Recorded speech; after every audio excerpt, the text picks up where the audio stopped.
এই শর্ট ভিডিওতে আমি আপডেট দেবো হচ্ছে আমার আপকামিং কিছু ভিডিওস নিয়ে। তার মধ্যে প্রথম হচ্ছে বেস্ট স্ট্রিট ভিডিও।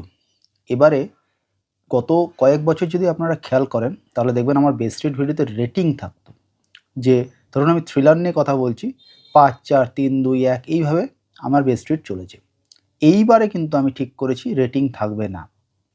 এবারে আমি টোটাল ৩টে বেস্ট স্ট্রিট ভিডিও বানাবো। তার মধ্যে একটা আগামী পরশুদিন অর্থাৎ শুক্রবার ৭ তারিখ ৭ নভেম্বর ২০২৫ আপনারা দেখতে পাবেন। ওটা হচ্ছে বেস্ট স্ট্রিট নন ফিকশন এবং বেস্ট স্ট্রিট ক্লাসিকের কম্বাইন্ড বেস্ট স্ট্রিট ভিডিও। এরপরে একটা আসবে হচ্ছে বেস্ট স্ট্রিট ফিকশন, তারও পরে একটা বেস্ট স্ট্রিট থাকবে। এই ৩ নম্বর বেস্ট স্ট্রিটটাই জন্যই আমি ওই রেটিংটাকে কিন্তু এবারে তুলে দিয়েছি। ৫, ৪, ৩, ২, ১ ওইভাবে কিছু হবে না। অর্থাৎ ৩ নম্বর বেস্ট স্ট্রিট এমন একটা কিছু যেটা এই রেটিংয়ের প্রয়োজনটাকে এলিমিনেট করে দিয়েছে। সেটা কি? সেটা খুব ইন্টারেস্টিং একটা বেস্ট স্ট্রিট। সেটা নিয়ে আমি এই শর্টে কোনো কথা বলছি না। আপনারা যদি গেস করতে পারেন সেটা কি হতে পারে আপনারা কমেন্ট করে জানাতে পারেন। এছাড়া আপনারা তো জানেন যে আমি আমার ফ্যান ভিডিও অর্থাৎ কোন কোন লেখকদের আমি ফ্যান অল টাইম সেই সমস্ত লেখকদের নাম জানিয়ে একটা ভিডিও, সেটাও বইমেলার আগে আগে আমি নিয়ে আসব।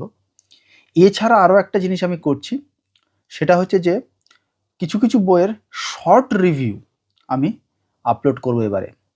কোনো একটা বা দুটো বইয়ের শর্ট রিভিউ আমি আপলোড করব।